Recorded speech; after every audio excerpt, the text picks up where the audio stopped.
Hello, and welcome to the Weshtern Philosophy Podcast. Two friends with oceans and oceans discussing the unseen forces in our lives through the lens of music, mystery, and crack. Today, we are joined by evolutionary astrologer, poet, and occasional DJ, Katie Cogan, to discuss the topic of masculinity.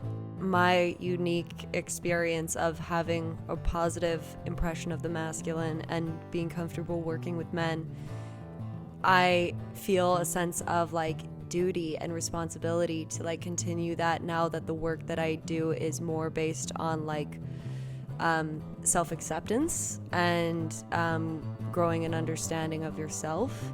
And then to be women are more comfortable with this, so I'm going to focus on women. Whereas actually you want to bring it to the people who need it the most, not who are the most comfortable with it.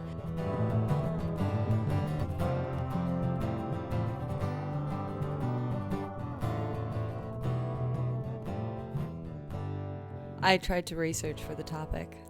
As I said earlier, I like to start with books. And I had a book in mind.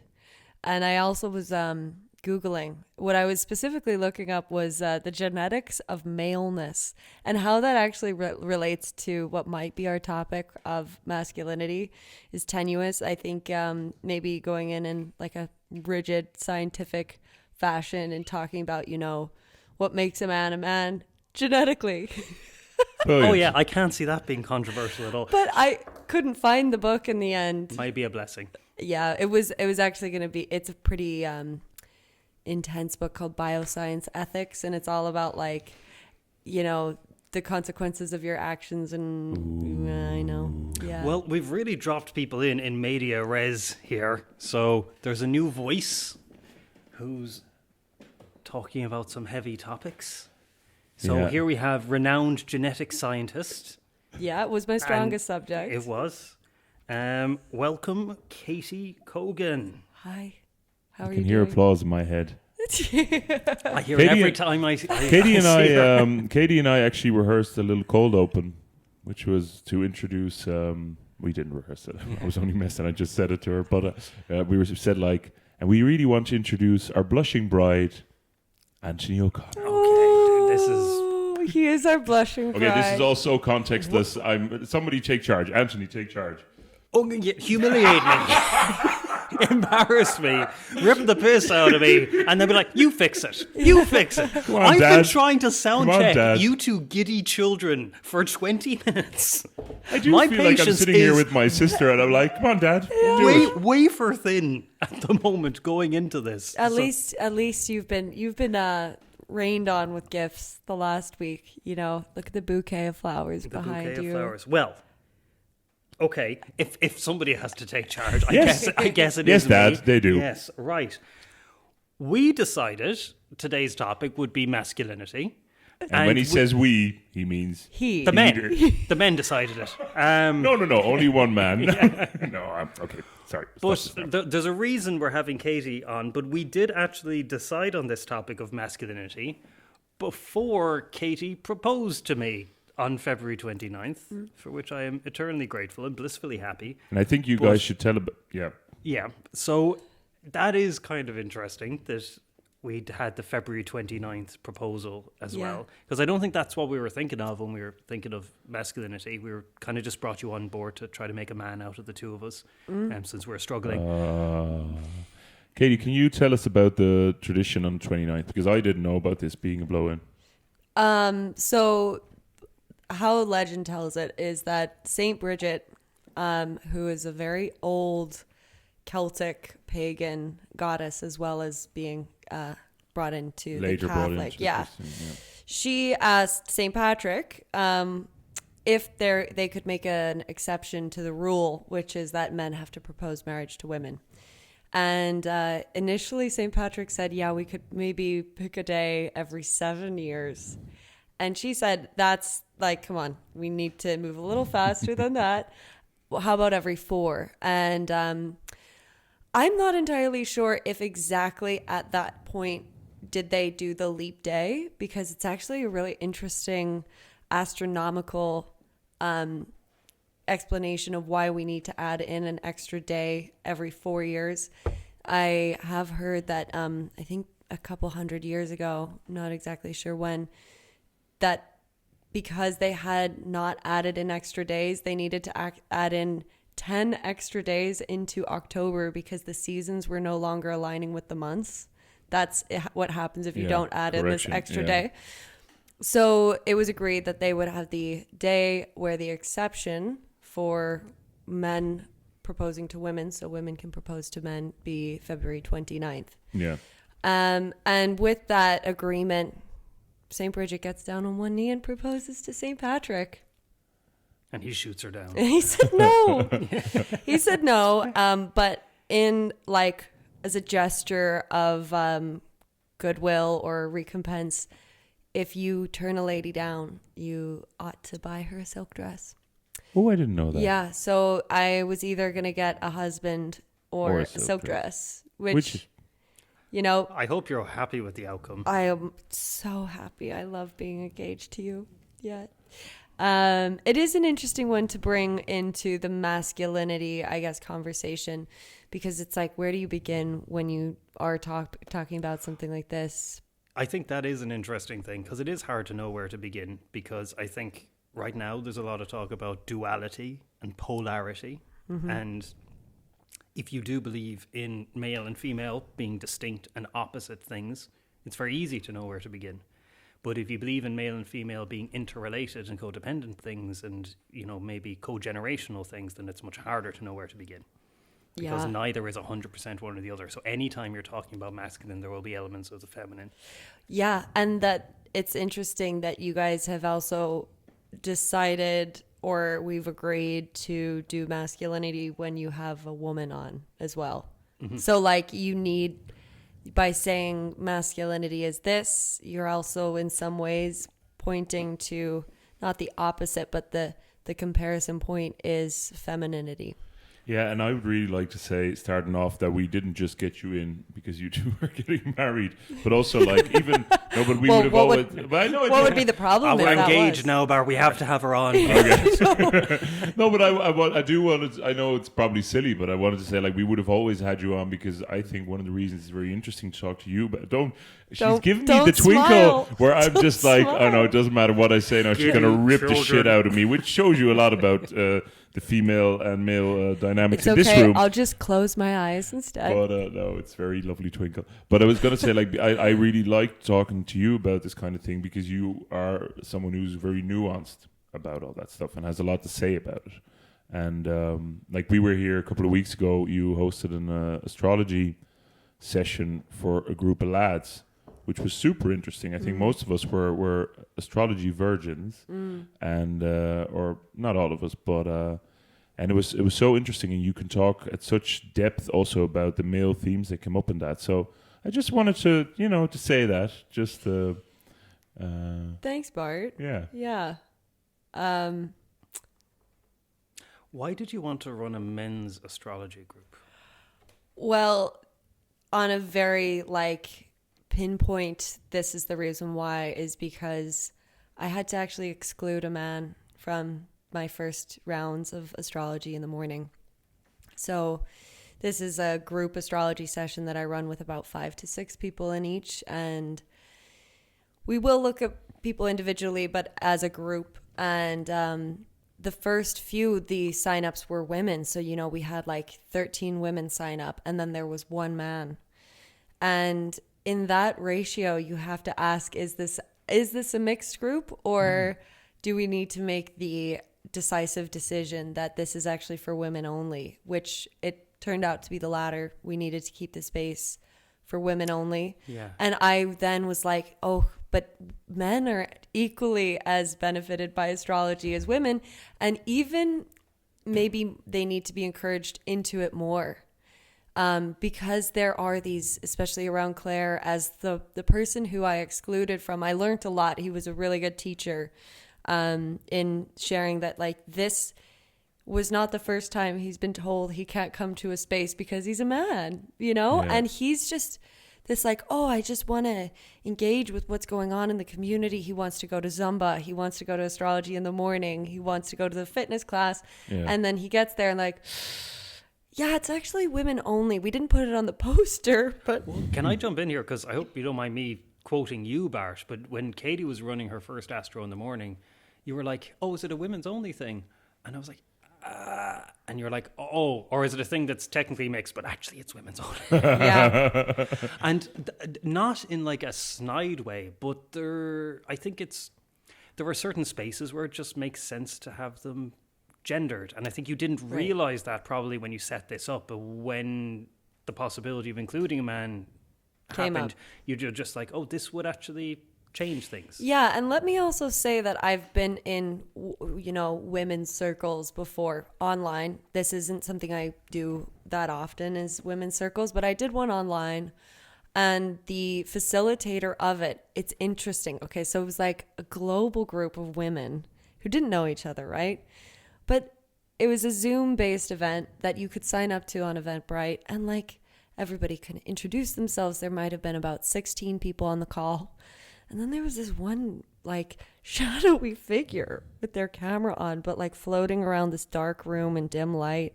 And it was a man. Okay.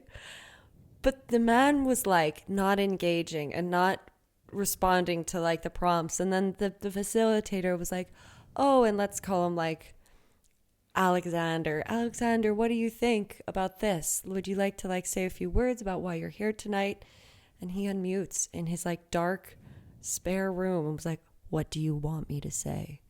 And we're like, I was like, in that moment, this person like is not here for the women's circle. I don't feel like his presence is like a benevolent presence. Yeah. Kick him out of this group, which is like, that is a masculine action in a feminine space, right? Yeah. Whereas sometimes if you're like, oh, this is a women's circle, everybody's welcome here. But then what if someone who's not welcome there turns up, and you're so in your feminine softness that you compromise the integrity of the group because you're not saying, actually, you know what? In this moment, I'm going to be straightforward. You're out. I'll refund you what you've paid for this group, but you can't stay. Goodbye. That's what I needed. And I feel like I brought that experience to the astrology in the morning. And then I was like, right, but I do want to really bring this to men. Let's do a men's group. And it's probably worth pointing out that the man that wanted to come wouldn't have been disruptive in that way. No, He would have probably been not too enthusiastic, but he's a very enthusiastic, engaging figure. Of course, yeah. We're all smiling, thinking of him. Yeah. In our heads. But I think it's a really interesting one, and it's one of those ones where people could really easily misconstrue and give out. But I remember when that happened, and I was kind of like, well, if you do it, that's good. It's kind of a decisive action as well. But then there's other times where men are excluded, and you're like, oh, I don't like it. So it's interesting how, and that's sometimes I think the problem when we talk about this stuff, because it's so, you put it nicely there, because I don't think it's fluid. But it's more like interdependent, and different parts are in different people, regardless if they are biologically male or female. But I think the fact that you actually made that call was just like, I'm just going to be upfront about this. This doesn't really work, but it's hard to put a finger on why. But I completely see that. And I think even in the astrology men's group, I made a joke that didn't land at all. But kind of like with someone, we all remember. Bring it back. And everyone remembers. I don't really know what I said, but it was something that somebody said something silly, and we all kind of we gave a light ribbing, and I kind of said, Asher, Katie, if you weren't here, that would have been a lot fiercer. Yeah. And that, even after saying that, I felt a bit like, oh, I don't mean to make Katie feel off, because we're all really happy that she's here, but it's like it changes the dynamic. Well, that's it wouldn't work if you weren't there. You know what I fucking mean. I mean, that is the funny thing, is like you had this all women's group and you wanted to include men in it because you realized that, not that there was something wrong with having one man amongst women, but that it would just change the dynamic if there was just one man in a group of women. But then you ended up being one woman in a group of men. Which I'm so comfortable with. Clearly. I think, and especially when you were talking about like, oh, that joke would have been so much fiercer. Like, I am really used to being the only female in a group of like men, of lads.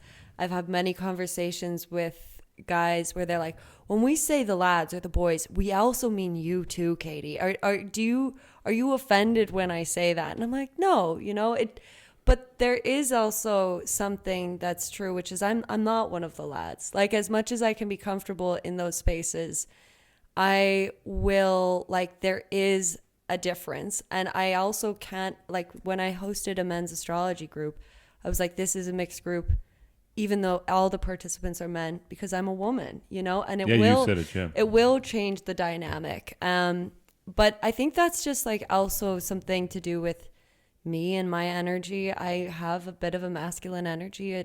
It's definitely been, I'd say about 4 or 5 years of cultivating that feminine, that yin, a bit of softness, you know, being able to be receptive and wait more so than going out there and hunting. And I find it comfortable, comforting, easy to do, but also that realization that like, I'm not one of the boys, you know, and where I see it, and maybe this is relevant, maybe this isn't, is it's harder to work me into the story of how things happened, especially as time passes on, because guys tend to like bring the memories together of like, oh, it was the group of guys doing it together. Whereas often, because I'm not bringing that, like, I'm not the same sex, I'm not the same gender, there are times where my position as like being a female, even with a masculine energy, has led to me having a very strong opinion or viewpoint that's different to the group and has challenged them.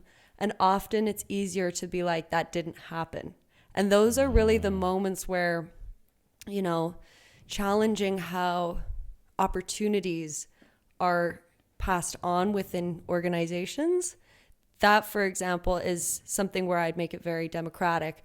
Whereas what I've observed more is like the lads will want to keep it within the group or keep it within the tighter circle. And I'll be like, no, this is our duty to bring it to a wider group, give the newbies a start. And they're like, really? Those would be sometimes big fights I'd have with them, you know, that leave like a bit of a lasting impression of, okay, well, you know, when we tell this story in years to come, all the lads are going to be mentioned, but Katie's like not going to be. And I think it just becomes easier to think about like the lads a bit, you know? Well, it's almost comfortable, I would imagine. Like it's the comfortable, lads are moving yeah. up and doing laddie things and sinking pints and stuff, and you're off doing your mad female practices, you know? And especially if you're the only woman in a lot of these spaces, which I think you were. Yeah, like between like working in late night events, that sounds kind of shady, working in like, you know, music, working in gangster rap. So, like, you used to work in music management. Yeah. Used to manage a fairly popular rap group. Yeah. You were the entertainment officer for Trinity, so you would have been organizing and running events and stuff like that. So you would have been a very public figure, and you would have been meeting a lot of people and... Yeah. Dealing with a lot of people. Yeah. Which even when I was running for that position, Bart, I don't know, do you guys in Holland... in the Netherlands, do you guys have like student unions in colleges where people like vote for their president or vote? Yeah, so I did that in college, and that kind of changed the trajectory of the next few years for me. But while I was running, you know, people were saying, this is not a job for a girl or a woman. And I had someone say that in front of me, and I went into the next class because before lecture start, you're like, hi, my name's Katie Cogan, and I want to be your ENS officer. My voice was a little higher back then, but like I said, I heard someone outside this class actually say that this isn't a job for a woman, and I challenged, like, why? It was the first female ENS officer for 15 years. And it was amazing to see actually like the following year, I think 2 or 3 women ran. And there have been a couple more since I left. It's now a little bit more. Well, we saw that with Mary McAleese as well. And she was the only presidential candidate that was a woman, and the next term it was I think it was only one male candidate. Yeah. So it is cool to see how the representation actually does encourage, especially when it's been a big boys club, you know, and then there's always this idea that, you know, the next person who's the ENS officer has to come from the pool of friends of the person who was the previous ENS officer, and they're all blokes. But things do change, and I would have, if I heard myself on this podcast 5 or 6 years ago saying what I'm saying now, I think things do change when you get a little older, in terms of, I think you can not hide a bit from your femininity, but you can hide a bit from being in women's spaces or really embracing femininity when you're younger. Whereas when you have like a committed relationship and a partner, like it's not, Bart, you're my closest male friend that I've made here, you know, and I have others for sure, but you just don't make the same rate of male friends as you do when you're like single in your early 20s. And like, there's obvious reasons for that, but there were, you know, it took me a while to understand those reasons and like accept, the great question, you know, how the nuances of friendships between men and female, if there's like a low-lying attraction there as well, you know, I would have been like, oh, it's totally fine, and then a few realizations of like, oh, some people actually aren't really interested in friendship either, you know, and you're being naive to think that that's just that, and that is the power and the tension and some of the layers that you have to be aware of, really, and you only get that awareness through experience when you are either a male in an all-female space or a female in an all-male space, and then that also changes as you get more mature too, you know. What I always, at more of a meta level, like one of the reasons I always find this stuff super interesting, the male female. It's, for some reason, I feel it very much in Clare also, in the land and in the different, the way things are done here. One of the reasons I always really like talking to you about it because I have some pain I feel on the other side sometimes, where I actually am a man who, when I was younger, exhibited a lot of very feminine traits and kind of was basically not forced into that, but definitely rewarded for being very nurturing and very things that, you know, it's always so hard when you talk about this stuff because it isn't binary to me at all, but I do think there are things where it's handy to categorize them as more male and more female. Yeah. But one of the reasons I really like talking to you about it is because you're not afraid to really dive into it and also say where some of your pain might be, you know, where people are like, oh, that really should be a lad, you know, it's just painful. Like, it's not, you're like, oh, just, you don't know anything about me and you're just going to dismiss me.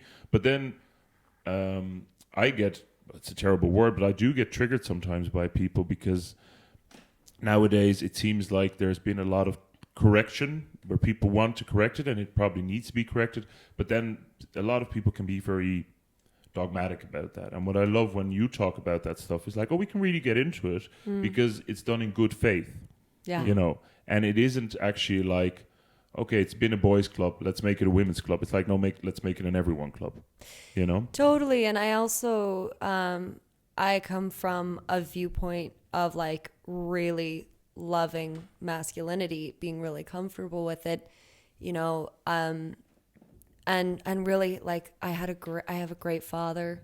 I have like positive impressions of men in my life. I am lucky. And not everyone has that, but I do then also want to bring that and you know, really, you know, see the goodness in the masculine as well, which I think a lot of men struggle with these days because, you know, poor men have kind of been blamed with all the issues in the world, you know, and I think to be born a man at this time and also to be...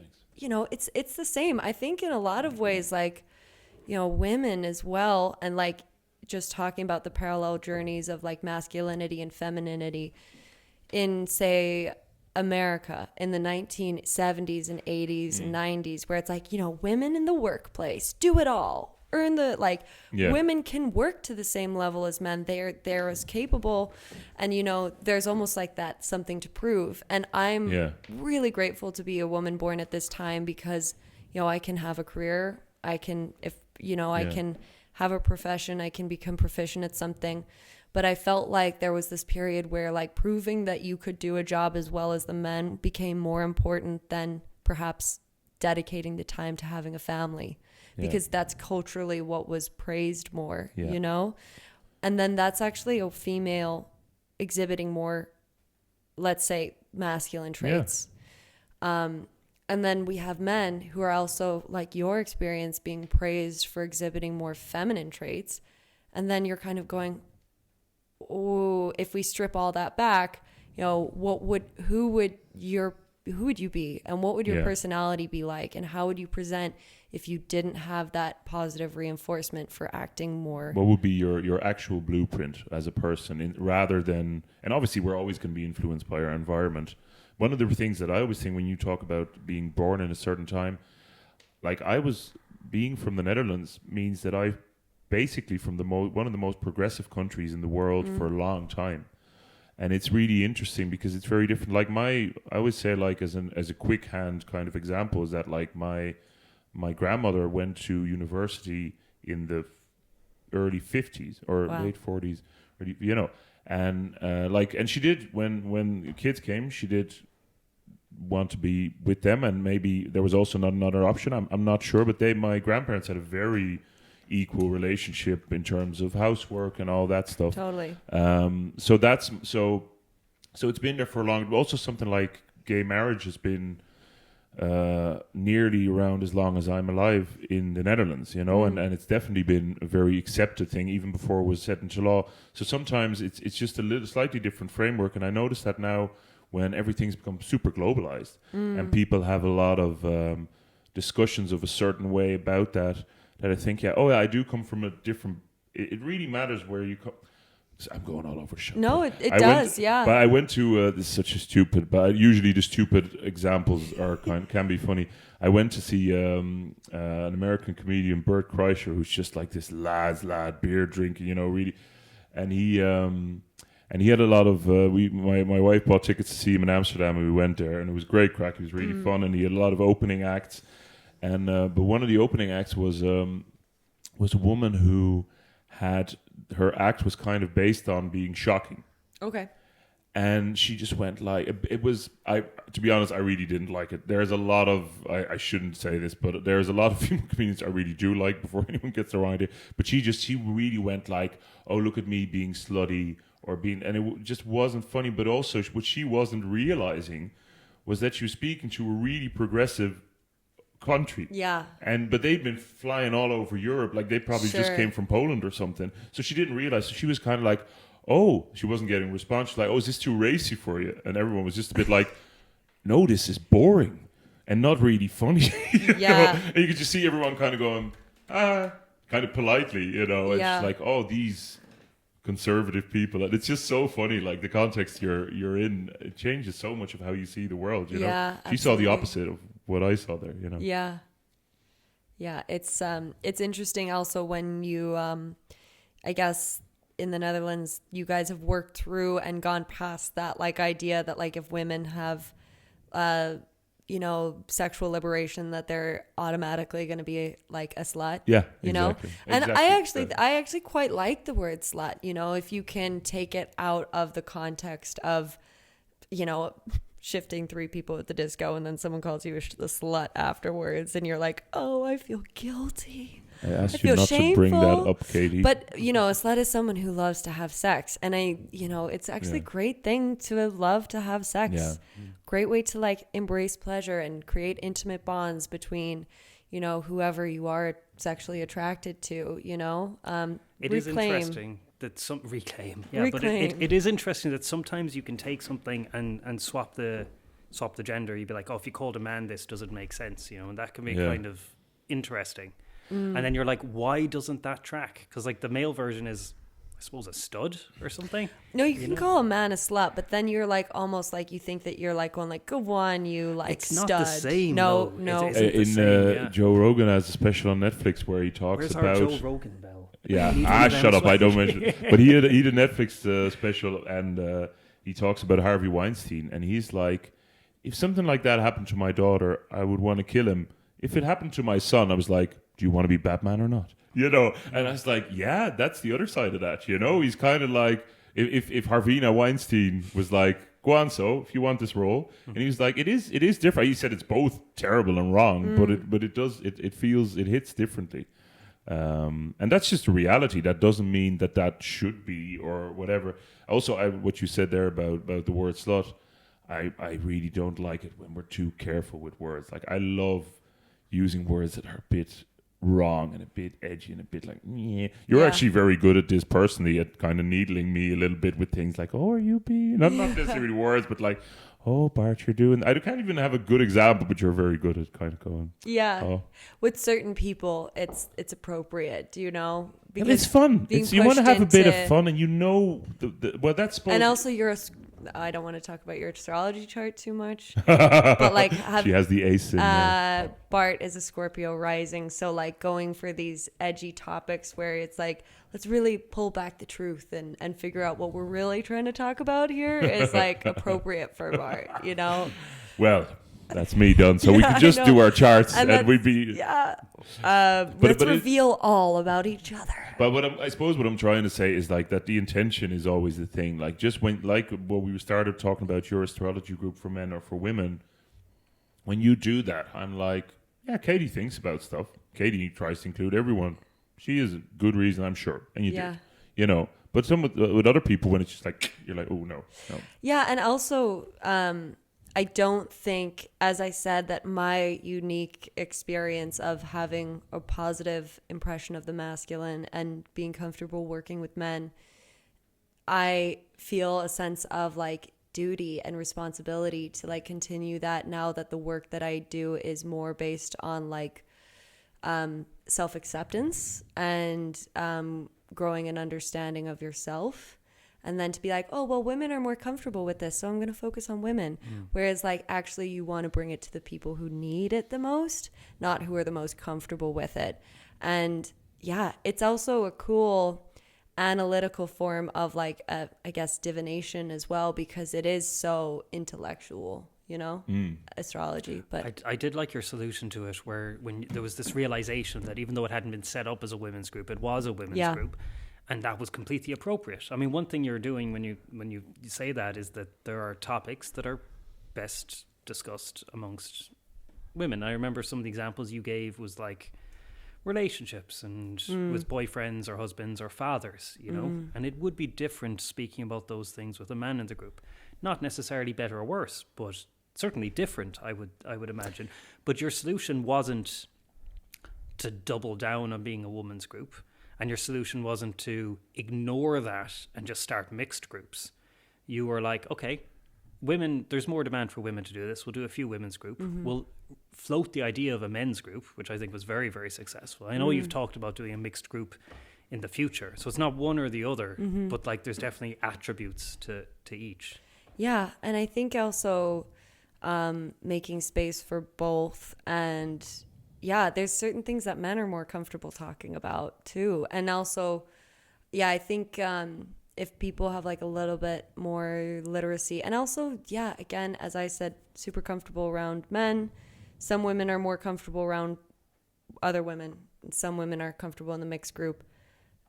Who knows what, you know, let each person decide. Don't force either on them. But I suppose that's the beauty of working with groups, isn't it? When you work with an individual, it's one thing. But when you work with a group, it's more than the sum of its parts. It has its own energy that comes up. Totally. Yeah. I found when we moved here to Clare that I, like you were saying about making new friends and stuff, I found that I was mainly making male friends here, even though the ratio in the Netherlands was nearly always 50-50 kind of, because I really I did enjoy the group of lads, much maligned as they are, and I loved all the experiences that I like with women, you know. and just different. It would always be, there would be a certain, like, be individually different, but there would also be a different thing I got from both experiences that was more generalized. But I found coming to Clare is that there was still much more, even though most people we know here are quite free thinking and liberal and all that. There was still more, like, especially because I met a lot of people through school and stuff. It's like, okay, there's the fathers, there's the mothers, you know? And that was kind of, I was a bit like, I don't particularly like that. Now with the music, that helped, that play music, that you meet a lot of people and, you know. Sure. But, yeah. But we were, even like before Christmas, we were at a dinner party where it just like the whole half of the table was women and the other half was men. And I was like, what? Yeah. And that will just naturally happen, I guess, around here, unless you really go to an ed's like of being like, okay, it's male, female, male, female, male, female around the table. But like, yeah. And then if you're trying to like either slip off into the lad side of the table, like, are you trying to avoid the engagement with the women? Yeah. But I thought that was really funny because I was at the border between the men and women. And so I had the men in one ear and the women in another ear, you know. And it was real like laddie chat. Oh, really? Talking about grants for the land. And, you know, and tractors. Yeah, but then again, on the you know, tractors and prostitutes and male talk. You know? But then again, on the positive side, I think what I like about living here is that there is that free thinking stuff. I think I cut you off there. I'm sorry. So the more free thinking, open, like, people are into spirituality and weird shit, like I am too. And but then there's also a certain level of and certain things are a certain way as well, and we can see that, we can accept that. Whereas I think in a lot of liberal spaces, I have I have a feeling this is definitely the case in America. You would know more about that than me.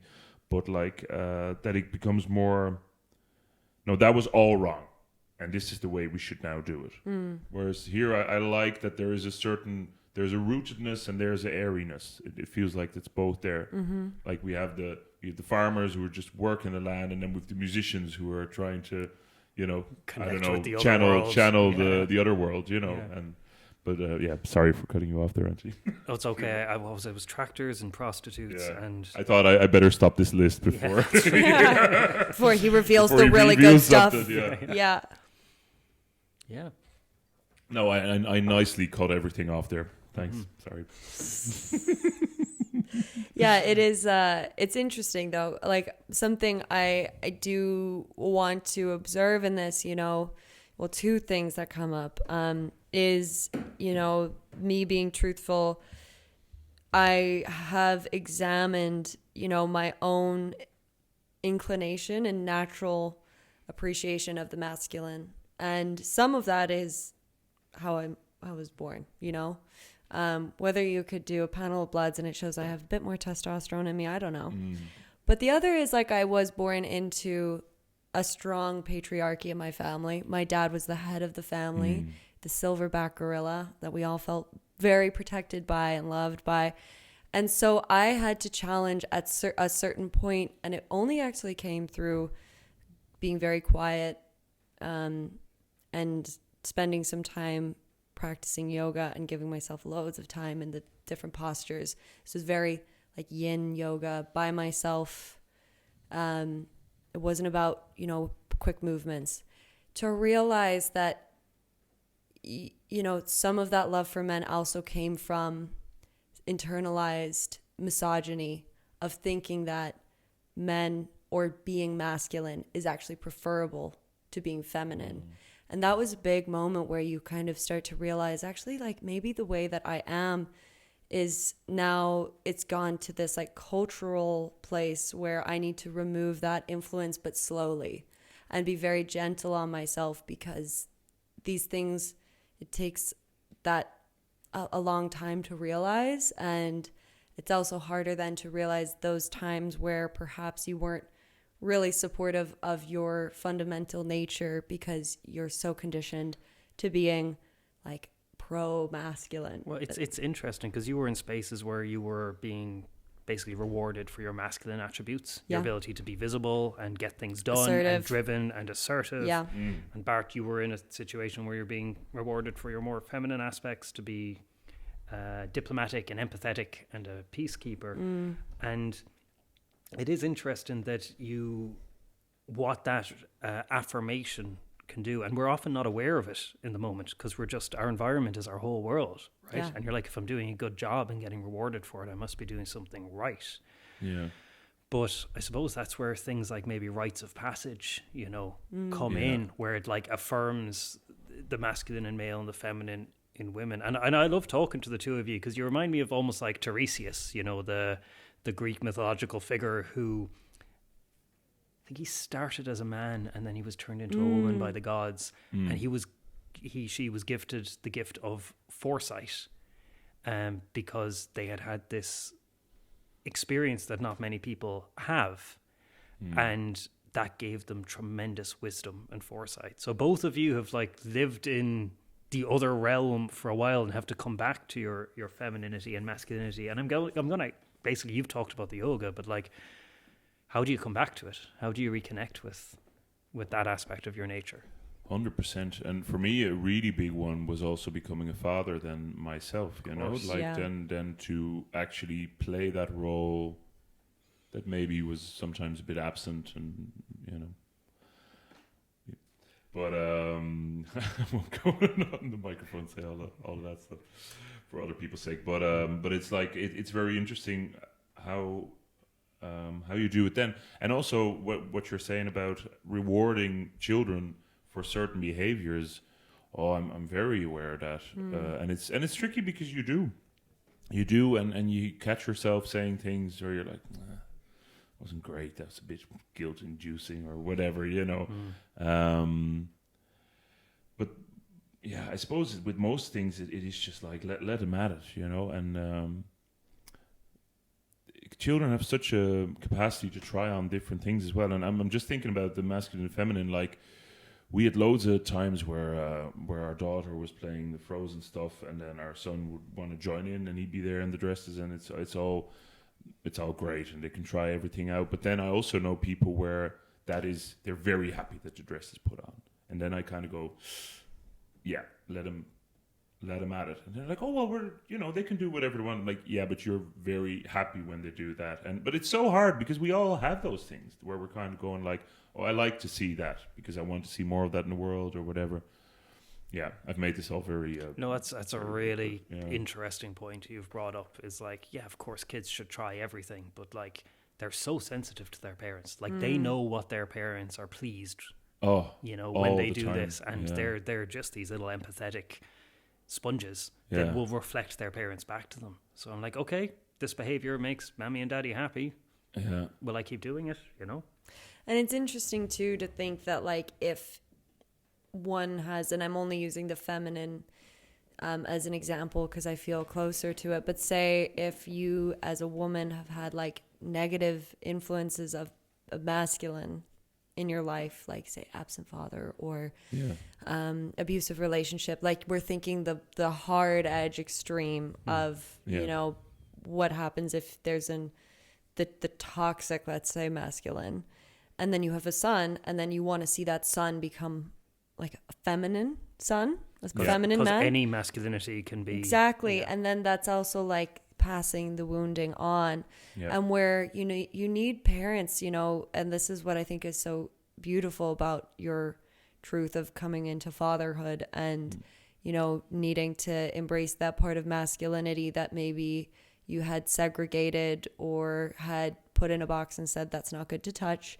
because like kids need their mother and father to be both strong and soft in different ways. Exactly. And if you like kids, I remember this with my dad, I felt very protected by him. And if he hadn't stepped into that role, like, who would I have felt protected by, at that tender age? You probably wouldn't have viewed men as being protectors. You would have viewed them as having other attributes. Yeah, exactly. And you probably wouldn't have that security in yourself that you do have. Yeah. Absolutely. That is definitely installed there, and if you don't have it, it is true.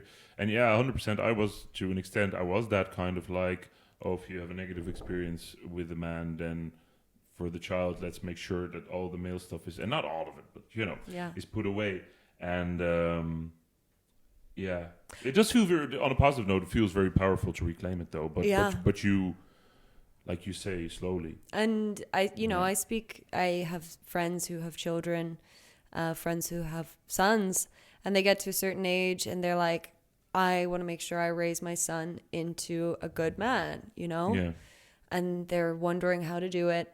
And, one of those things that I was at a women's circle. I know I just said I don't go to them that often, but I was at a nice women's circle. And we were talking about this issue of, my friend was like, how do I raise my son into a good man? Yeah. And then I was like, well, we can't really understand how much they, like, when they get to a stage of maturity, want to fight and want to fuck, Yeah. And women can't put that hat on. You actually need the lineage, you need the positive male influence of this is how you shape this urge you have in yourself and harness it to be of benefit and creative rather than destructive. Yeah. Because one way or the other, it's going to come out.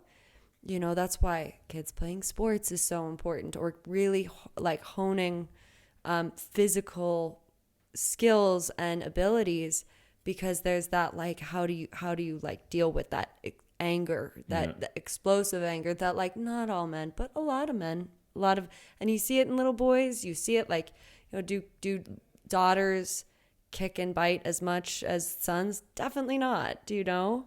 And then you're going, okay, how do you take that?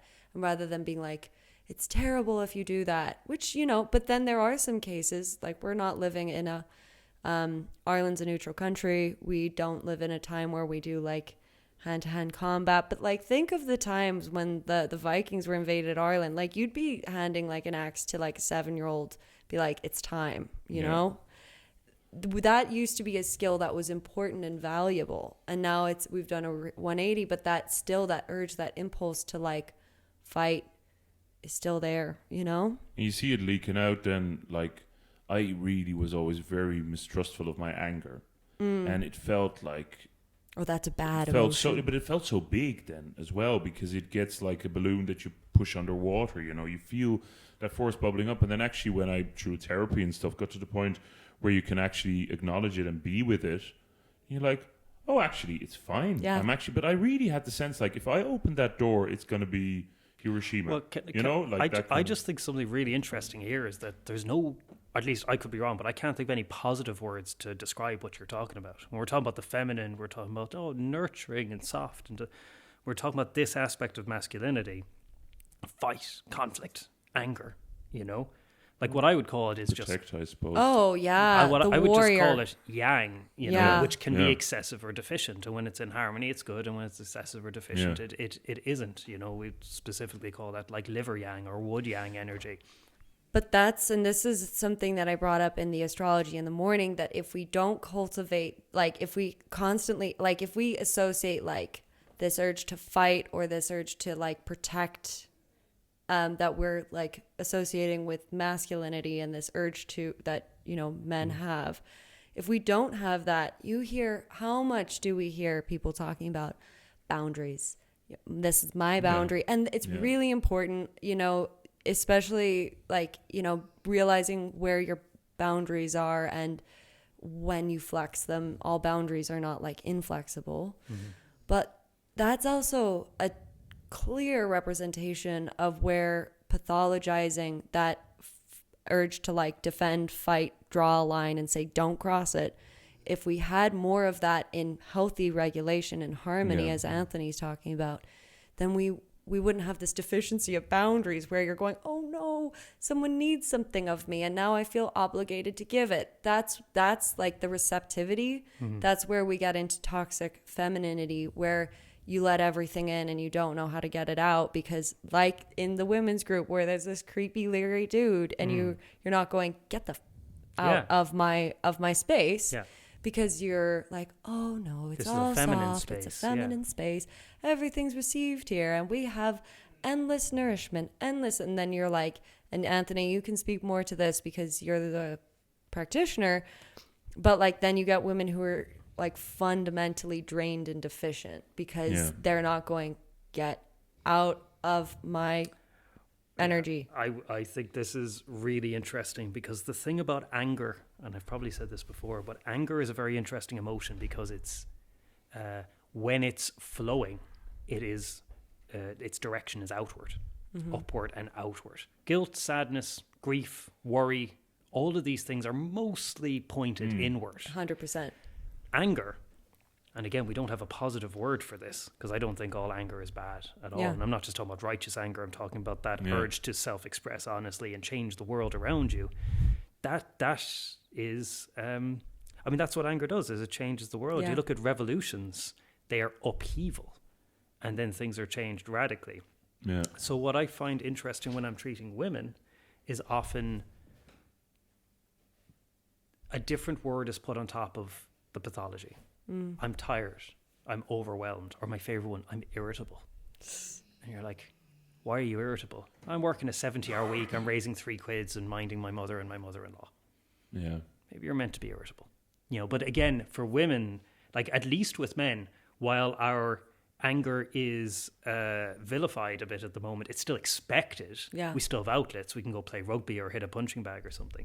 For women, when anger comes up, it can be really like, okay, mind your hormones. You know, you're probably on the rag. Oh, interesting. And the really fascinating thing is then when you're like, okay, maybe you're not tired, maybe your stomach isn't upset, maybe you're fucking furious. When that comes up, the person will start to self-express honestly, but then they have the environment to deal with.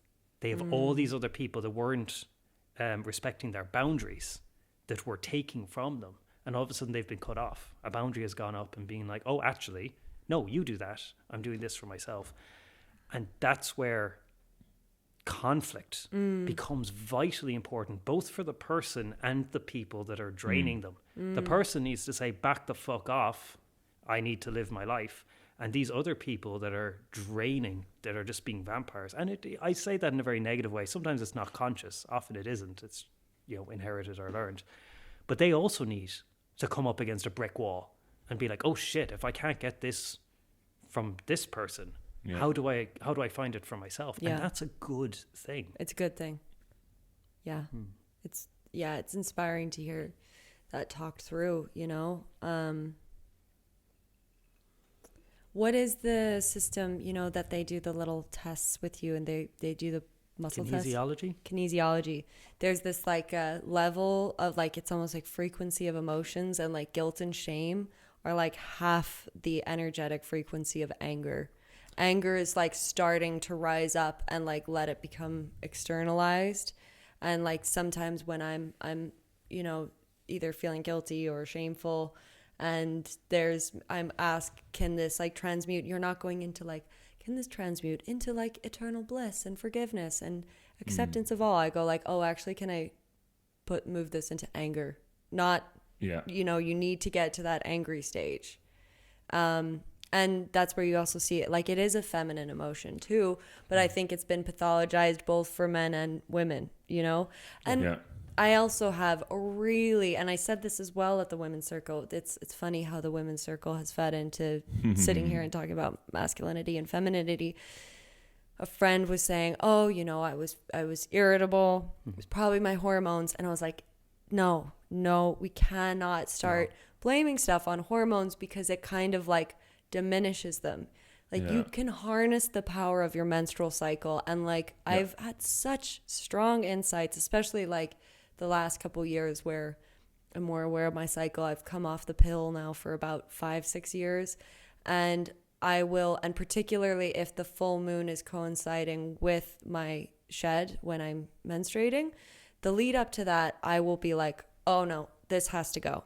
This really can't happen, or really valuable insights come up, and you have to let them come and be heard, and not go, oh, I'm just about to get my period, so don't mind me, because then that undercuts the wisdom. But like, it's hard because you're going like, I had a business deal that I was about to put in some money into a project, and I had one of these fortunate times where I had my period around the full moon, and coming up to it, I was like, I can't do this business deal. And it's interesting because, I hope you don't mind me sharing. Yeah, but like, go for it.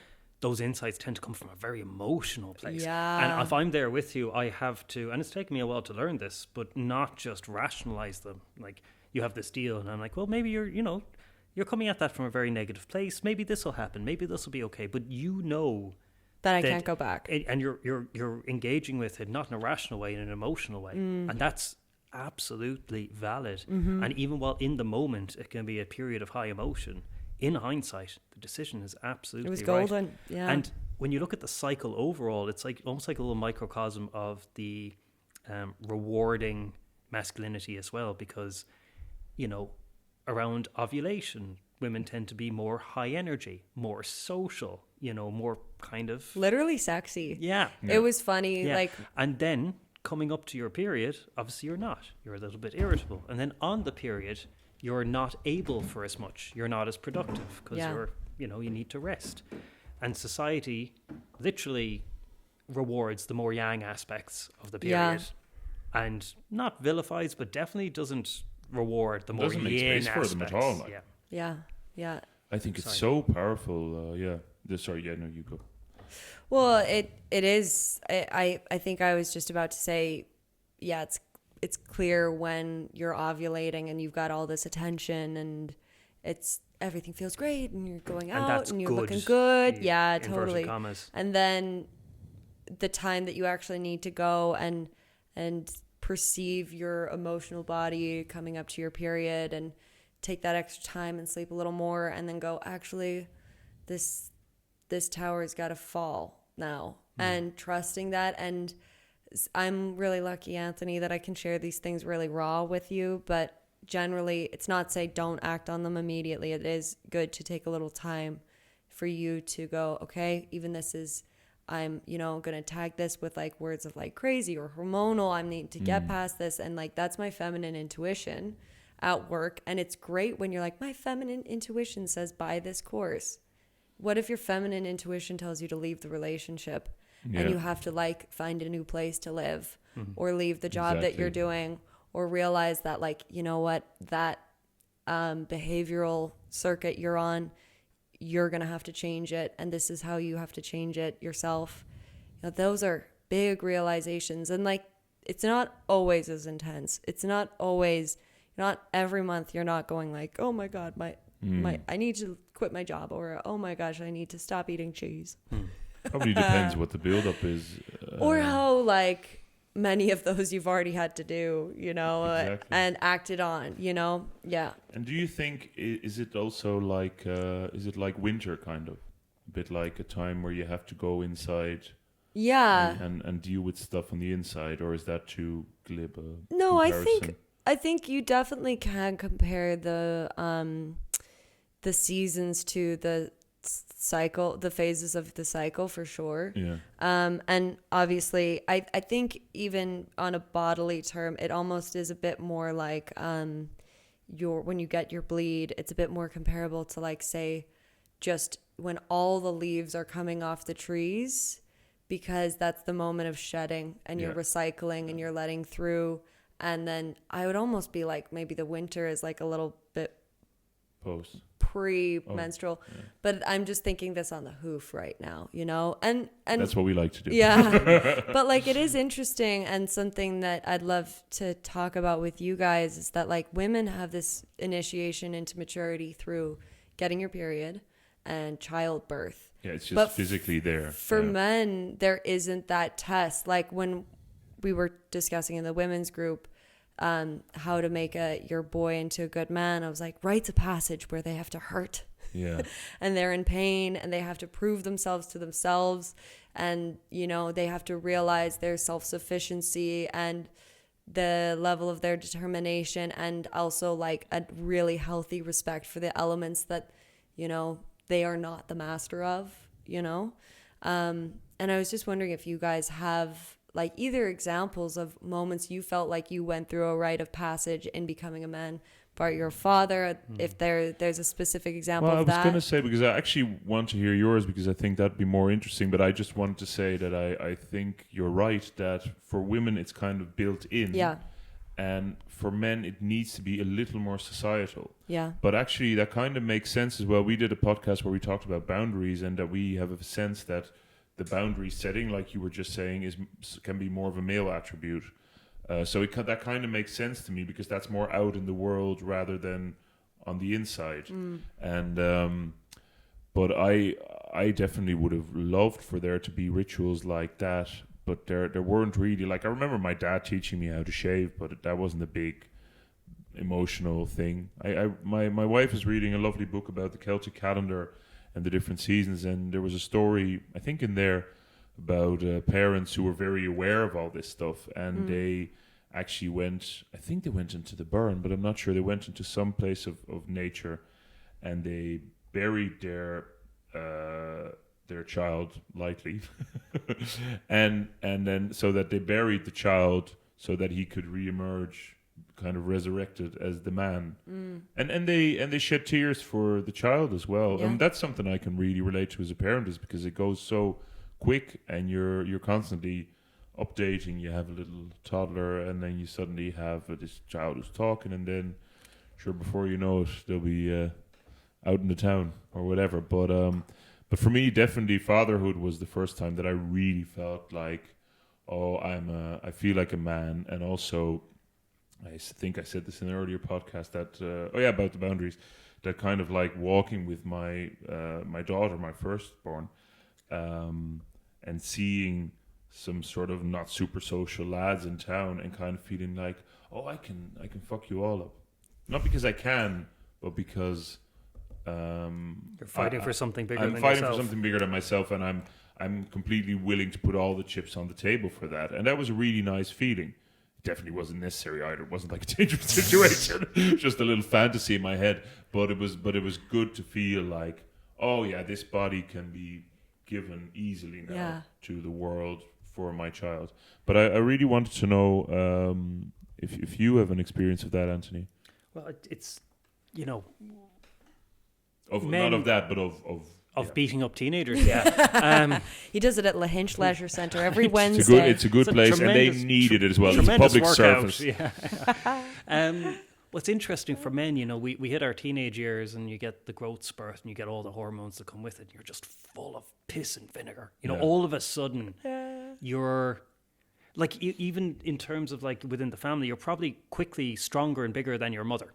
You know, you go from being her little boy to being like, you know, and you start to feel your body changing as well. You start to feel more weight and more muscle and things like that. And then the next question is, what do you do with that?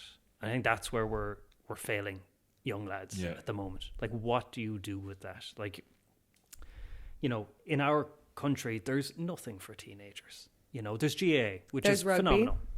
Yeah.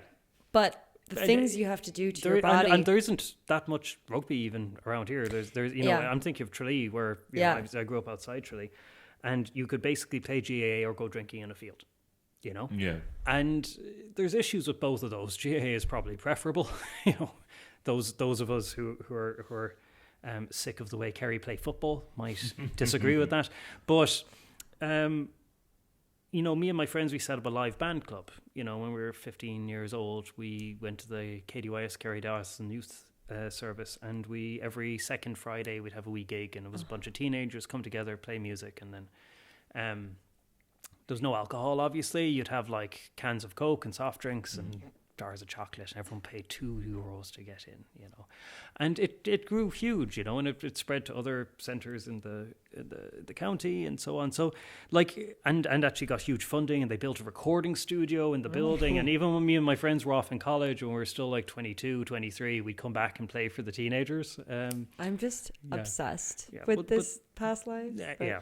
It was really funny. My sister's 4 years younger than me. I remember one day she was like, will you drive me into town? Because my parents' house is like 11 miles outside of Tralee. So I was like, I'll drive you in. I was like, what are you going to? She's like, oh, there's this thing called the Live Band Club at the KDYS. And I was like, I set that up. And she was like, right, fine, Anthony, whatever. You don't have to make it all. She didn't believe me. Like, but so that was a way of harnessing that. But like, there are so few of those ways, you know. And I really do believe that the teenagers have just this wonderful directionless energy. But like, you do.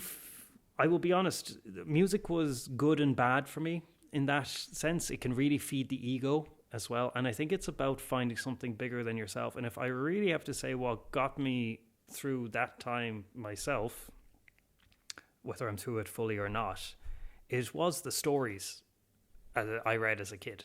And those were the role models that I didn't even realize were with me, but that were. And like, there's two of these that are very, very close to both me and you, Bart, which would be The Lord of the Rings, you know, Sam, Frodo, Gandalf, Aragorn, and the Terry Pratchett books.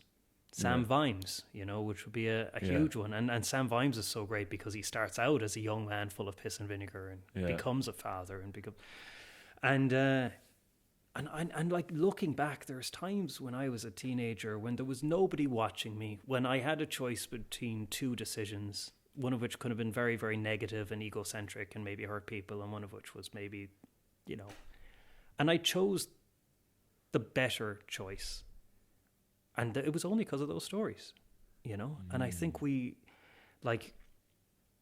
I think the idea of rites and passage is really, really important and should be explored and brought back, but they can also be manipulated terribly, you know? Yeah. Always. And this is where you see it with sports teams and things like that, where men become only as good as how big your body can be, how hard you can hit the other guy. And that's also an abuse of that energy. But these stories, I think, are, you know, irreplaceable.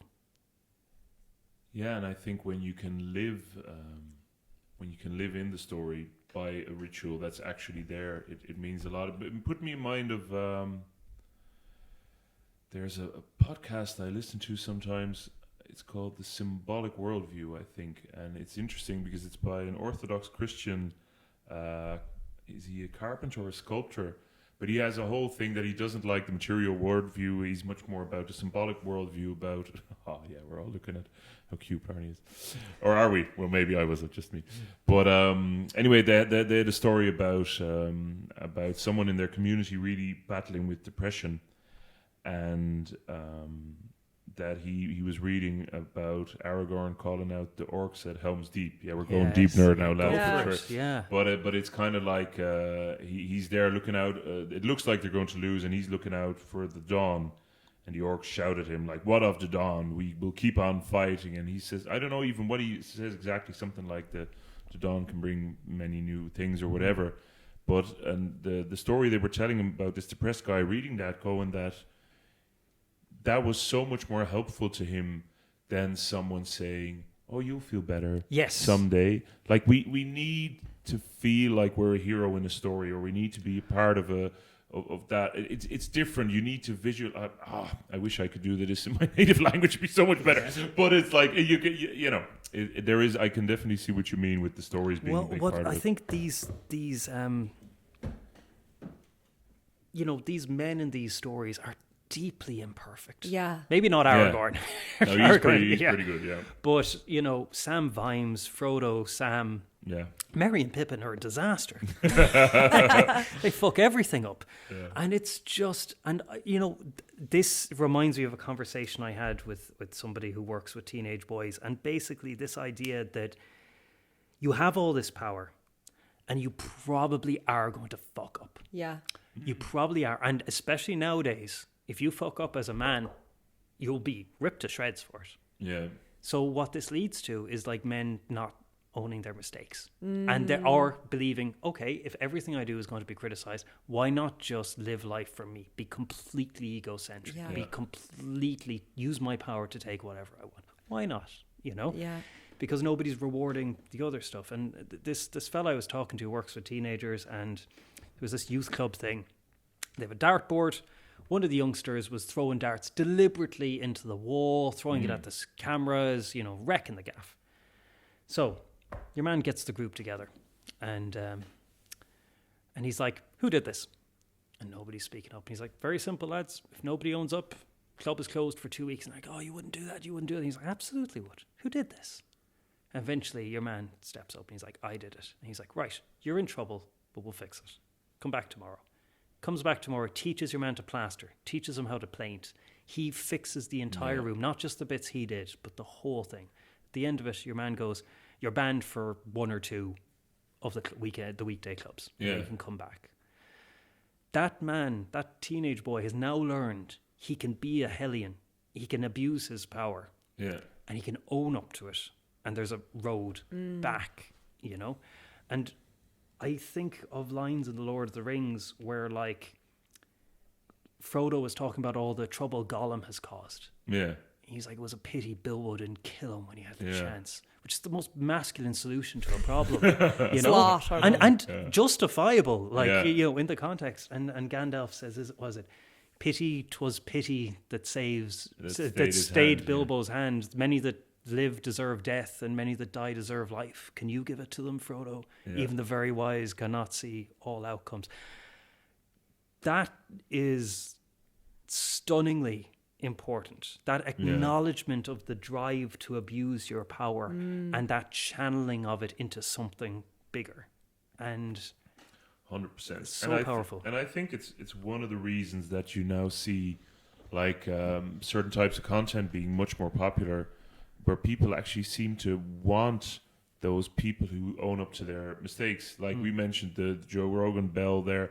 Like, one of the reasons I do really like his podcast, for instance, even though a lot of people can have a lot of criticisms of that guy, it's like he really says a lot of times when he fucks up. Yeah. And it just makes you trust someone more. Whereas on national news cycles and on politicians and stuff, it's all just like, no, we're all perfect. And the thing, did you coin that wonderful phrase, Katie, the cosmic bures of Ennis Diamond? No, that was Elva. Elva, yes. Elva Carroll. Elva Carroll, the extraordinary tattooist and musician. And bass player, yeah. I love that. And because there's a lot of amazing women around here looking for spirituality. I think that was kind of the basic gist of it. There was a bit more nuance to it, but well, it's one of those phrases where if you know the women of North Clare, kind it's of just I can't describe it, but you could say a bit more.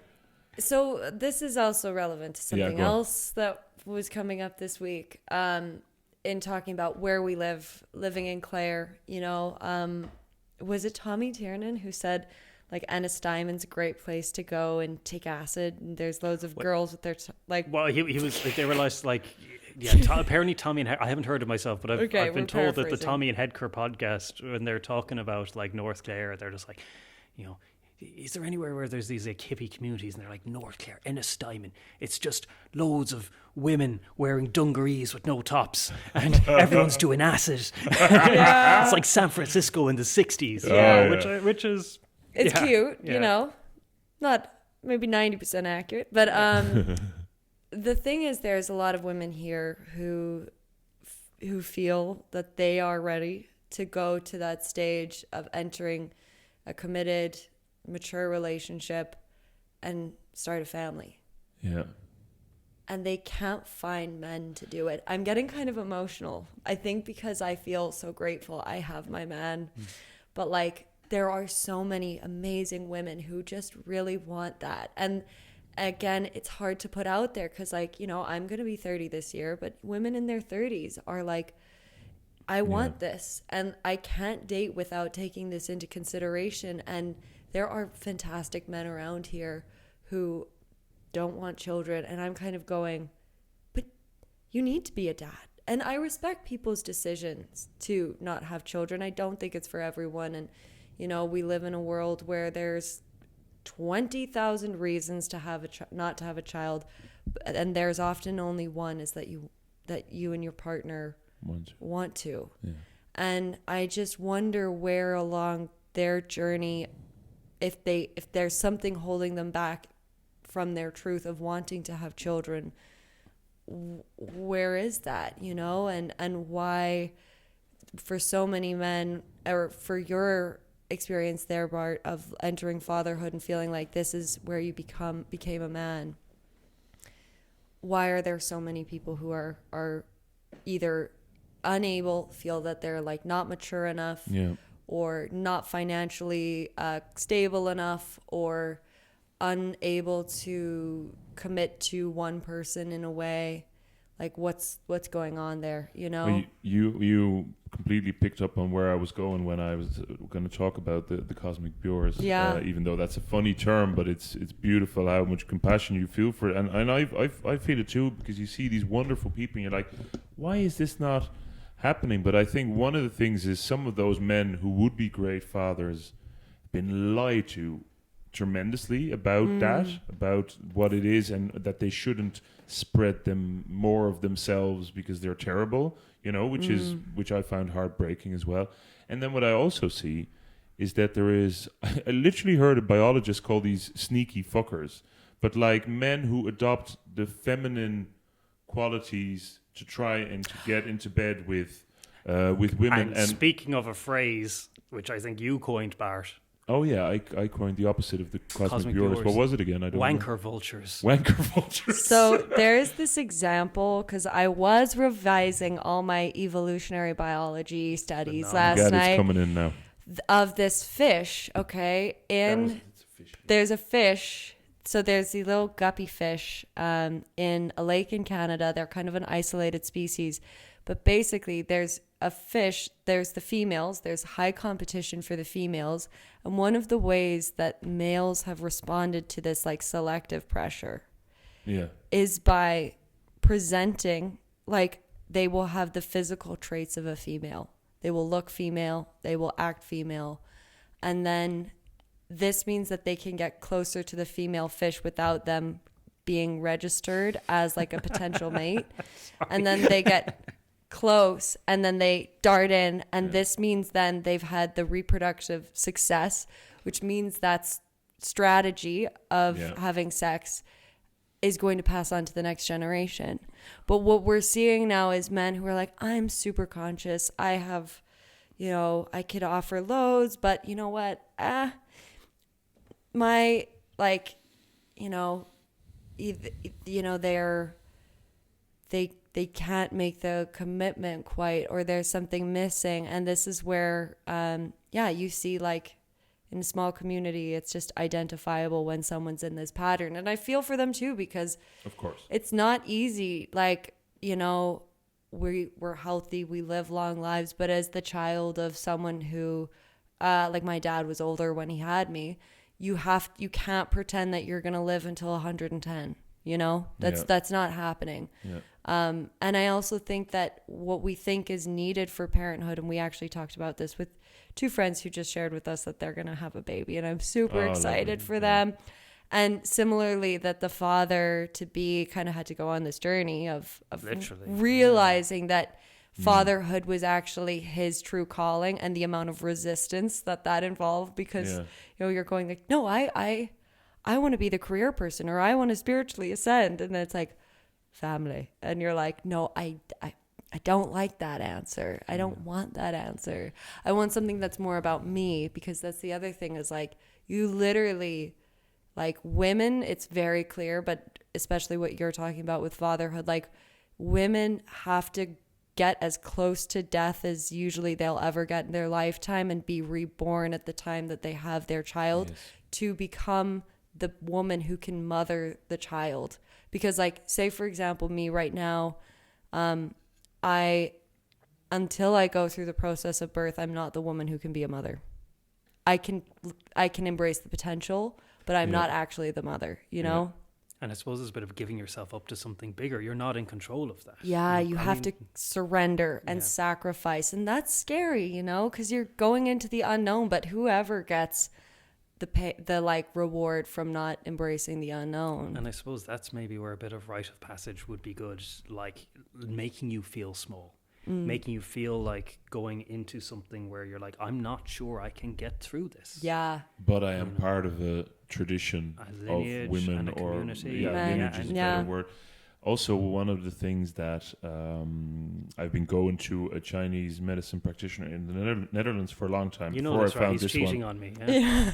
No, this is when I first met Bart. Double dipping on the Chinese medicine. Bart and I met on, we were out the back of McGann's, and I remember it being like, this is a really special person as soon as we met. Yeah, I had the same, I know what we actually embraced before we spoke, which was great. You walked up the lane and we just went arms around each other, which is great.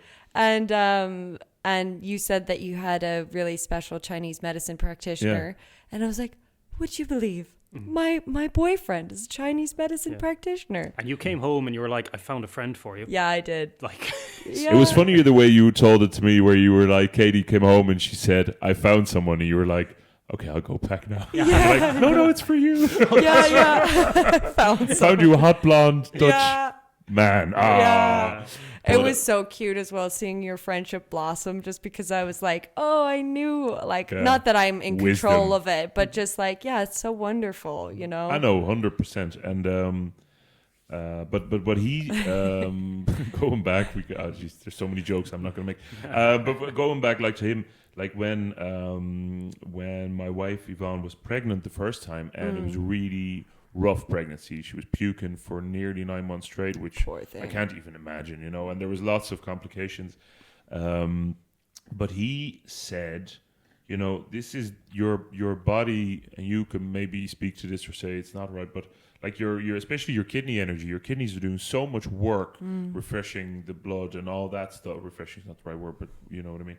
And she's like, you need to lean into your husband. Yeah. He needs to protect you, because you're just doing too much work. You cannot also hold up the external. And for us, that wasn't the problem. Well, I suppose the problem possibly was that I became overprotective also after, because then it was really rough birth, and then they were both sick. And I think we recently kind of had to write in our relationship, that I dynamic. hope you don't mind me like jumping in there and just saying, like, you're saying overprotective, but I think probably what was happening was you had the appropriate level of protectiveness at a certain point. Yeah, but and had to re-examine it over time. Yeah, so it lasted too long. Yeah, you know. exactly. But that's where as well, like, are women with men where they feel comfortable doing that? Do the men feel strong enough to carry that? That's kind of what you're speaking to. Yeah. Exactly. And this idea of the cosmic Bjors and the wanker vultures, and like, you know, them meeting in this place where, you know, women who are open to having a family are not being met by men who are there. But I also appreciate that, like, you know, it sometimes takes meeting the right partner to then consider it, because if you're just going around, I'll have kids, you know, like you can't take that decision back. But there's something done. There's a lot there, but there's something just slightly dishonest about. I think the other word for it is soft boys, you know, that are just there, like, I'm such a feminist, I'm so in touch with source and all that stuff, and I'm poly now, you know. So or thinking that you're woke, or thinking that you're a feminist, but just adopting those labels without exactly. And of course, and you can feel that it's just accepting dogma and performative. Yeah, but you know, that's not to say that everyone that, like, there are obviously loads of. But I think what's really important is when you're meeting somebody, and also to continue into the relationship, you have to piss each other off.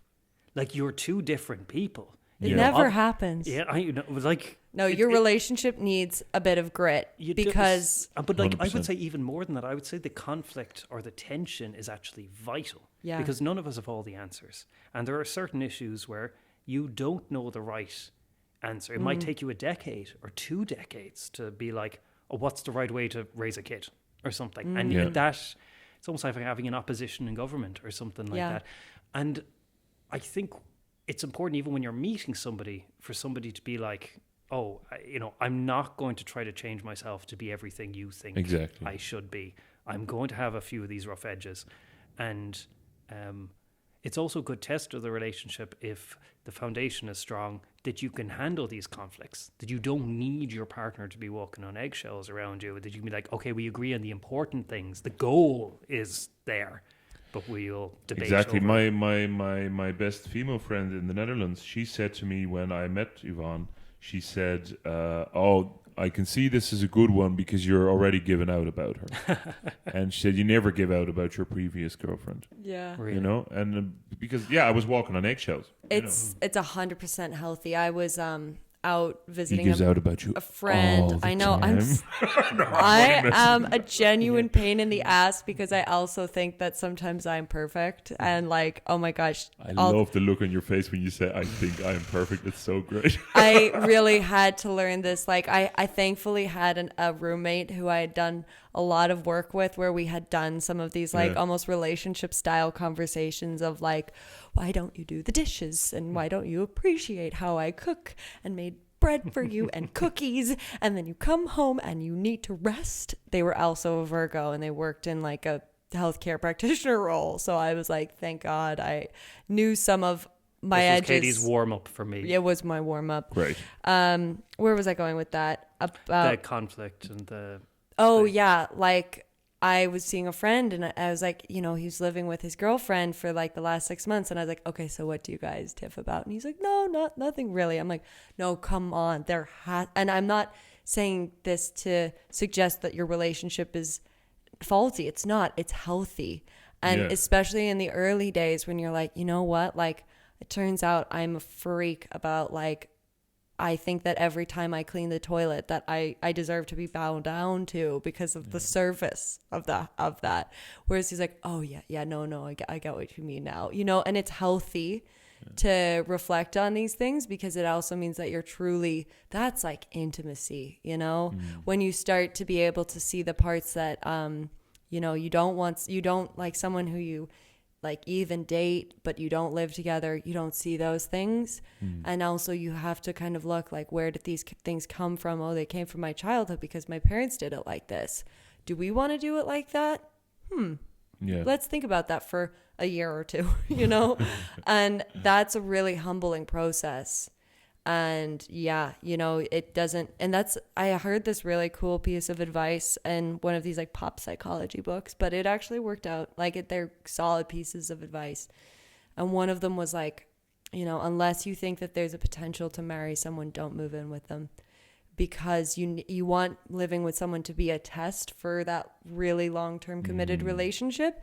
If you get used to living with someone and then you're used to splitting the bills and sharing the rent, and it's more comfortable to just continue on. Like I know friends, when they break up and they're living with the person, that's really hard. Yeah. Because now you have to find a new house, or they have to find a new house. You have to divide possessions, you know, and it's important to have, I guess, that conflict and that realization of what's worth it when you're heading in that direction, or contemplating living together, which is a really hard topic to talk about when we're living in a housing crisis. You know, it's tempting to like, you know, get in a relationship and then live together, and there are some wanker vultures that, well, then, you know, like I've been teasing a friend of ours who's been working on his house for a long time, and you know, he makes jokes, and so I feel comfortable making jokes about how his like stock in the relationship market's going to go up when his house is finished. And he knows this, and he's like a sensitive heart, but he knows like the difference between women staying with him in his current situation or staying with him when his like beautiful vernacular built house is done. And then that's where, you know, men like that, then this also feeds into this negative ideology that like, if you're going to be a father, you need to have like a house, you need to have resources, you need to be earning minimum X amount of money a year, when like, ultimately, that's a great excuse not to. But what children really need is like love and attention. And of course, money comes into it. But like, it's different when you're a family. People treat you differently. The world revolves differently. And you just like, you know, what were you saying about your friend? You said this at lunch the other day. What's that? Your friend who was like, became a father, and before he'd been kind of apathetic about earning. That was Bart. Oh, sorry. Well, sorry. I thought it was... No. Luckily, I wasn't paying attention. Otherwise I would have been mortally offended. No, I just remember you said something along... I think we were talking about, again, Sam Vimes and Night Watch, and you were just like, you know, you just found it very much easier to charge for your work once you had a child. Yeah, I provide wasn't. for. I wasn't completely elay about Katie. Thank No, you. no, I know you'd never. But no, I think we. No, but it's yeah. but it's 100% true, because actually that's one of the things I was going to say, because there were so many interesting things in what you said, because I thought, like, first of all, you're a friend who is sensitive to it. Yeah. There's a bit of an issue as well that he's like, I'll be more attractive when I have the house, but are they doing it for me? Or is it just for what I'm providing, which can make you very insecure as well as a man. Mm-hmm. Then the second thing I was thinking of was that I really like Esther Perel, the couples counselor, who's originally from She's Belgian. From Belgium, from Belgium, like your name, Catherine. Catherine. And she lives in New York now, but she's great. And she said the kind of what would you call it, like the really inherited pain in men, or one of the things that men really strive to live up to is, like, I have to be the breadwinner, I have to provide, and for women it is, I have to be able to give birth. Yeah. She said, like, those are the two big ones that nearly every man or woman struggles with in some form. Either they go against it, or but they have to contend with it. But then 100% I was going to say as well, with all those ideas of, like, oh, if I want to be a father, I need to have this, that, and the other. I have found, like, Yvonne was pregnant. I was in a shitty job. I got fired just before Louise was born, and it was brilliant. Yeah. Because I had time to spend. I had saved up some money that I could go on unemployment benefit. In Holland, you have to, like, you get like a month for every year you work or something. So I had a couple of months, and then I could just be there completely. And then once she was there, I was like, time to bring home the bacon. And even, like, people as flaky as musicians and artists, I've heard John Spillane say this in an interview where he was like, oh yeah, becoming a father was really good for me, I had to bring home the bacon. And it sounds a bit simple, but it really focuses you. And sometimes we can get so just paralyzed with, oh, I have to do this, I have to do that. But once you actually, when people who are lovely, or like when friends go, we'd like to have kids, but maybe it's not the time, I'm nearly always like, well, make sure you're in a good, like, relationship space together. But otherwise, you'll figure it out. Yeah. Kids only want love. They don't want, like, all those kids who are bought by their parents because the parents feel guilty that they don't spend enough time. They're not happy kids. No.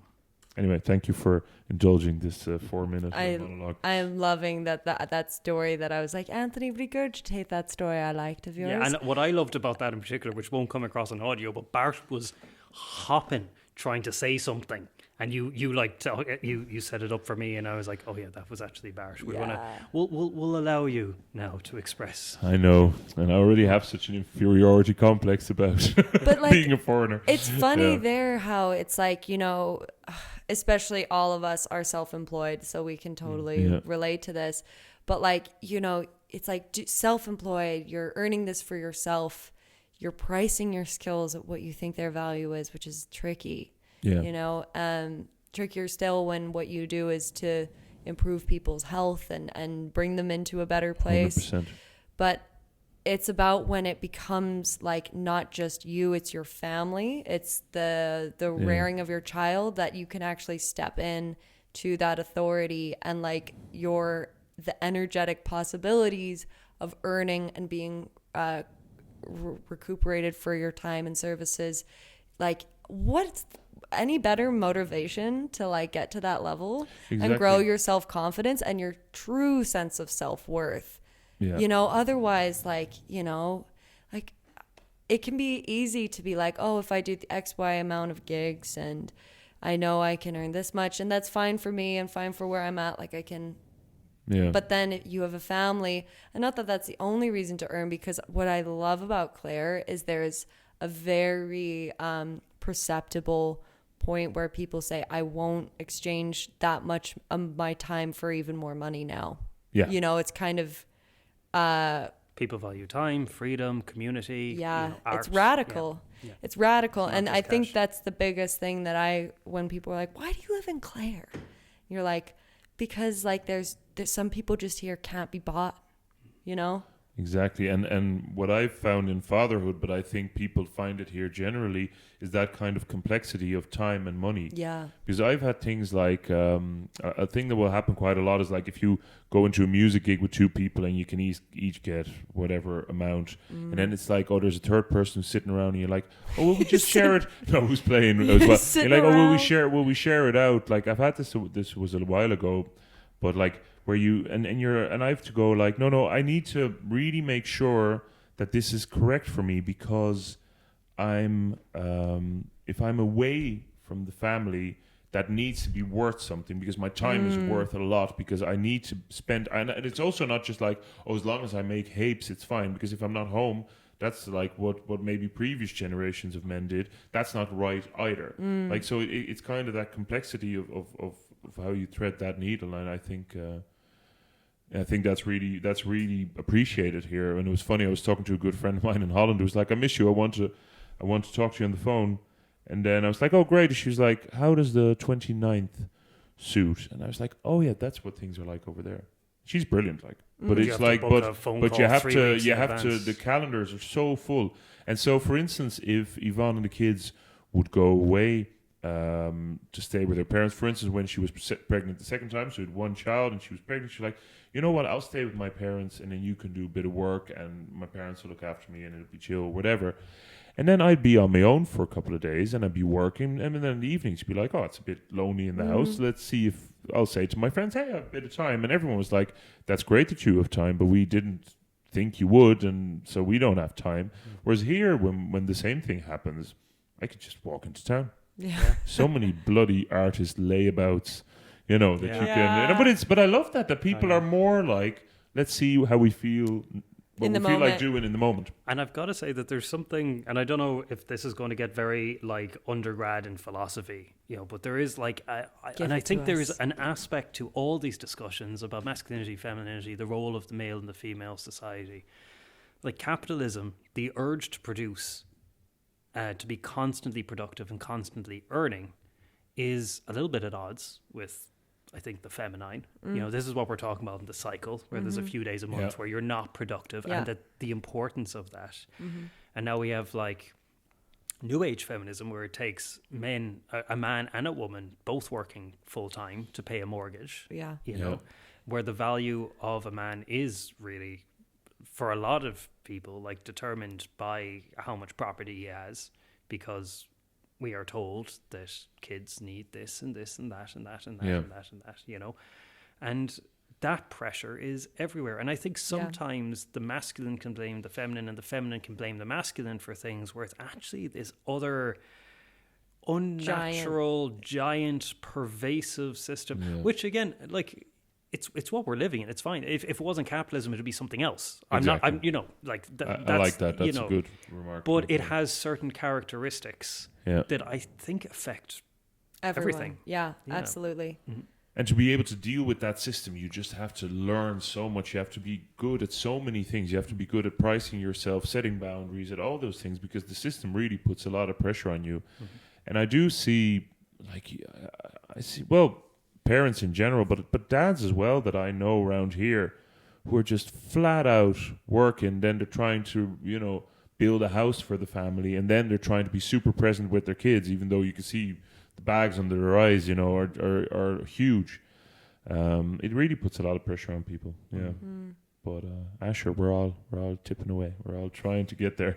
Shit, hey. Well, thank you so much, Katie, for sharing your time and wisdom and experience with us. Yeah, it was really fun. Yeah, thank you for sharing the rest of your life with me as well. That's also appreciated. What a privilege. And yeah. Thank you. Yeah, it's been such a pleasure to chat to you guys, to you fellas. It was such a great conversation. I'm excited myself to listen back to it. So yeah, thank you. And it was amazing, Katie. Thank you. Yeah. So we are going to sing an absolute banger. An absolute banger. Katie, what is the song? So it's Petey, Family of Six. I think this is one of his lead singles from his first album, USA, which came out in August or like September. 6 months ago or something, And it was definitely one of my favorite albums of 2023. He's just such a funny guy. And he is such a guy. Like, this song is so much about the modern male experience. Yeah, we've talked about what we've read into the lyrics. And it's kind of this idea of masculinity in the USA. There's references to like the war in Vietnam, you know, this idea that through conscription, through going to war, you'd be made into a man. But also this idea of feeling like if you weren't so anxious as you are, you could provide for a family of 6, but you can't. Yeah. And that feeling of failure because you're not that man who can do that. Mm-hmm. I just think it's so honest and true and vulnerable while being absolutely hilarious and a banger. So we're gonna do our best. So thanks again, Katie. Thank you so is much. Petey.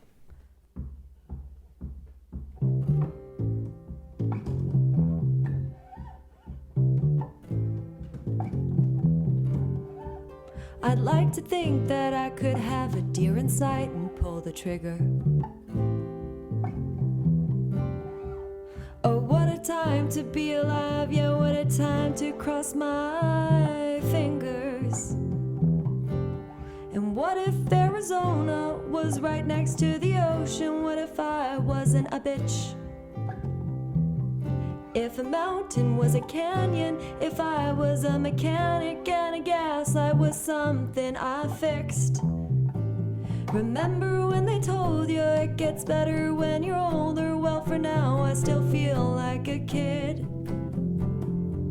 'Cause if you never showed me Bambi, I could breathe instead of panic. I provide for a family of 6, a family of...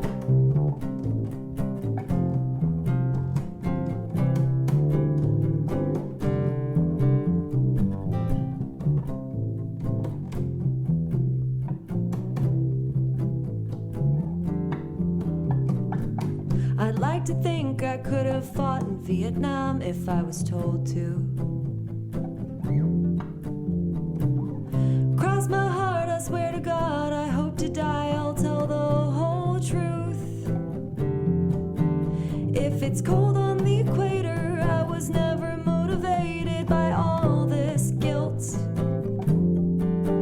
If the Arctic is a hot tub and arson is the right stuff to mend every bridge that I've built.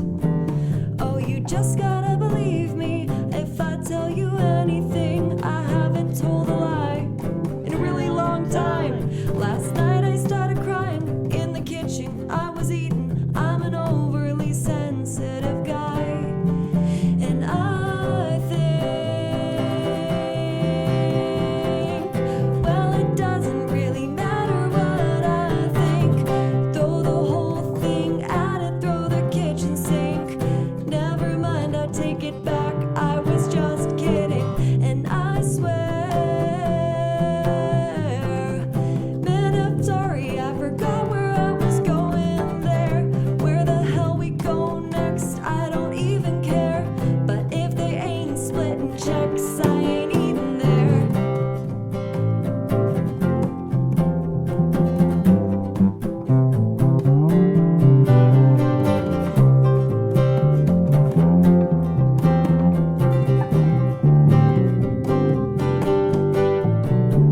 I'm scared to think I'll end up making up my mind and learn the hard way that everything comes with a price, every decision